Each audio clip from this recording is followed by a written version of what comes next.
Hello friends, welcome to JCM institute. आज की video में हम कवर कर रहे हैं पॉलिटी के मल्टीपल चॉइस क्वेश्चंस का पार्ट 25। 24 तक के पार्ट्स ऑलरेडी हमारे जेसीएम इंस्टीट्यूट के पेज पे अवेलेबल हैं, तो आप प्लीज़ वो विजिट करके ज़रूर देखिएगा। तो चलिए आज की वीडियो स्टार्ट करते हैं। फर्स्ट क्वेश्चन है, in presidential government the president is, options हैं independent of the legislature, dependent on the legislature, dependent on the judiciary या फिर bound by the advice of council of ministers. तो correct answer is first option, presidential form of government में president is independent of the legislature. Next question, residuary powers in the Indian constitution have been assigned to, options हैं union parliament only, state legislatures only, both union parliament and state legislatures या फिर none of the above. तो residuary powers जो हैं वो assigned होती हैं union parliament को। तो first option is the correct answer. Next question, a money bill can be introduced in, एक मनी बिल कौन से हाउस में इंट्रोड्यूस हो सकता है? ऑप्शन देखते हैं, either house of the parliament, only council of states Rajya Sabha, only house of the people Lok Sabha या फिर नन ऑफ द अबव। तो correct answer is third option, money bill जो है वो सिर्फ लोकसभा में इंट्रोड्यूस हो सकता है। तो third option is the correct answer. Next question, parliamentary और presidential government can be distinguished mainly by, options हैं its federal nature, the rigidity of the constitution, the employer employ relationships या फिर द लेजिस्लेटिव एग्जीक्यूटिव रिलेशंस। तो parliamentary या presidential form of government को हम distinguish कर सकते हैं mainly by the legislative executive relations. Fourth option is the correct answer. Next question, the maximum strength of Rajya Sabha is, Rajya Sabha की मैक्सिमम स्ट्रेंथ कितनी रहती है? ऑप्शंस हैं 220, 200, 250 या फिर 240। तो correct answer is third option 250। Next question, if the President of India wants to resign, he has to address the letter of resignation to the, अगर president of India को resign करना हो तो उसे अपना रेजिग्नेशन लेटर किसको देना होता है? ऑप्शंस हैं chief justice of India, prime minister, vice president या फिर स्पीकर। तो correct answer is third option, vice president. Next question, who acts as the channel of communication between the president and the council of ministers, president और council of ministers के बीच में communication channel कौन होता है? Options हैं chairman Rajya Sabha, speaker of Lok Sabha, vice president या फिर prime minister. Correct answer is fourth option, prime minister.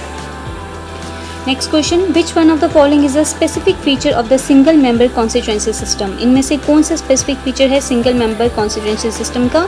Option देखते हैं, the system is economical for representatives, gerrymandering is not possible in this system, it secures a stable majority in the legislature या फिर the candidate has to spend less on electioneering। correct answer is third option, it secures a stable majority in the legislature। next question, the number of subjects incorporated in the union list is, union list में कितने subjects रहते हैं? Options हैं 97, 102, 82 या फिर 89। तो correct answer is first option, 97 subjects. Next question, what is the maximum gap permissible between two sessions of parliament, parliament के दो सेशंस के बीच में मैक्सिमम गैप कितना रह सकता है? ऑप्शंस हैं 1 मंथ, 3 मंथ्स, 6 मंथ्स या फिर 12 मंथ्स। तो correct answer is third option, 6 months. Next question, who has got the power to create all India services, all India services को क्रिएट करने की पावर किसके पास है? ऑप्शंस हैं supreme court, the parliament, council of ministers या फिर prime minister. Correct answer is second option, the parliament. Next question, in the provisional parliament of India how many members were there, provisional parliament जो India का उसमें कितने members रहते हैं? Options हैं 296, 313, 318 या फिर 316। Correct answer is first option, 296। Next question, who admits a new state to the union of India, options हैं president, supreme court, prime minister या फिर parliament. Correct answer is fourth option, parliament.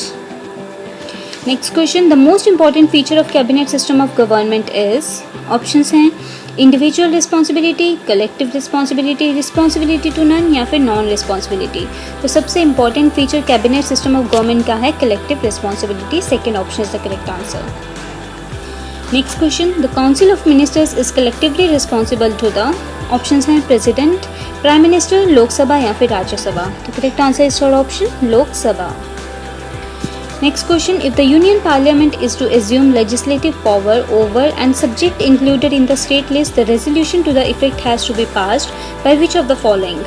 Options हैं Lok Sabha, Rajya Sabha and legislatures of the concern states, both Lok Sabha and Rajya Sabha या फिर लोकसभा। तो correct answer है इस question का थर्ड ऑप्शन, राज्यसभा को पास करने होते हैं ऐसे resolution. Next question, in India how many times has the president declared financial emergency? President ने फाइनेंशियल इमरजेंसी कितनी बार डिक्लेयर की है इंडिया में? ऑप्शंस हैं वंस, नेवर, थ्राइस या फिर ट्वाइस।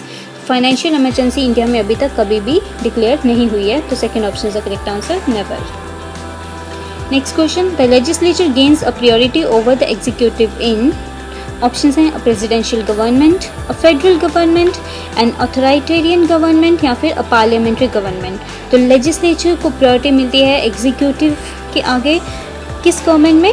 पार्लियामेंट्री गवर्नमेंट में। तो fourth option is the correct answer.